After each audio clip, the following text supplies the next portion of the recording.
Hey everyone, thanks for joining us today. Allison and Tony with Blue Lion. We wanted to come on and talk about the new guidance that was provided by the state of New Hampshire, new stay-at-home 2.0. We really want to focus on some of the things that people aren't realizing. If you are an essential business and you've already been operating, so if you're an HVAC company, if you're a restaurant and you've been doing takeout, there are actually some changes that you need to be aware of. A lot of our clients and a lot of people that we're talking to didn't realize that the stay-at-home 2.0 order actually changed how they're operating in business because they've been operating as an essential business. They weren't really paying attention to the new guidance. So what's one of the big things, Tony? One of the big things is that you are supposed to be tracking your employees' temperatures. So part of the thing that the governor and health officials have thought is if we're tracking temperatures, it's a way to capture somebody who might be sick without knowing it a little bit sooner. So what you're supposed to be doing is you're supposed to be tracking your employees' temperatures when they get to work.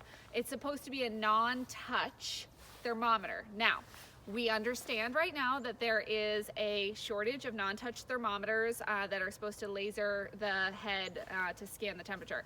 Right now I've heard some clients that are saying that they're 3 weeks out on Amazon Prime. So if you need to use a touch thermometer, just make sure that you are sanitizing in between forehead passes. If you can't find a thermometer, we're doing the best we can. We understand everyone's doing the best we can. Order one, or you can reach out to us and we can offer a couple of different solutions for you to maintain this process. So the temperature is the biggest thing that has probably kicked people into, how am I supposed to do this? I have separate shifts. I have a bunch of different people coming in. Who's supposed to be checking the temperature? What are we supposed to do if we can't find a thermometer?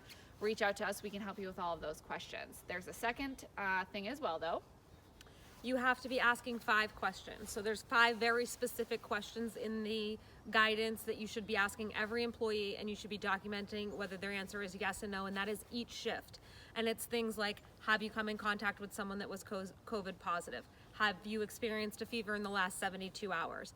They're very specific questions. It's going to feel like they're very redundant, but again, the hope is to keep everyone safe and make sure that we are proactively monitoring this. So moving forward, if you're operating the new guidance for stay-at-home 2.0, even if you have been operating without doing this previous, is to take the temperature and ask these 5 questions of every employee every time they are coming into a new shift, and documenting. Key is you need to document and keep the documentation showing that you have done this. Absolutely. If they answer yes to any of those 5 questions, you're supposed to send them home, or you're supposed to ask them to communicate with their healthcare professional.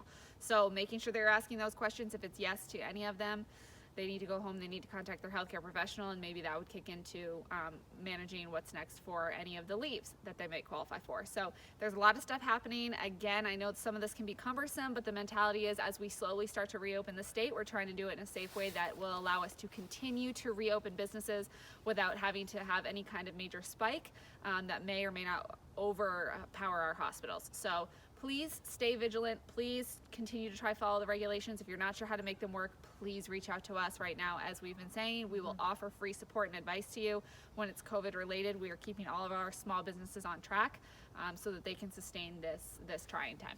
And all of this information, including other supplemental regulations and guidance for restaurants, manufacturing facilities, and hair salons, is all available on the New Hampshire site. It's governor.nh.gov.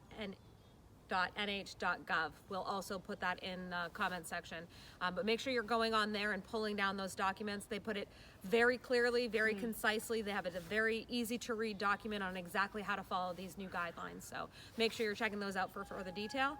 As always, don't forget to like and share our videos, and make sure you share them with your friends so they can be as smart as you are.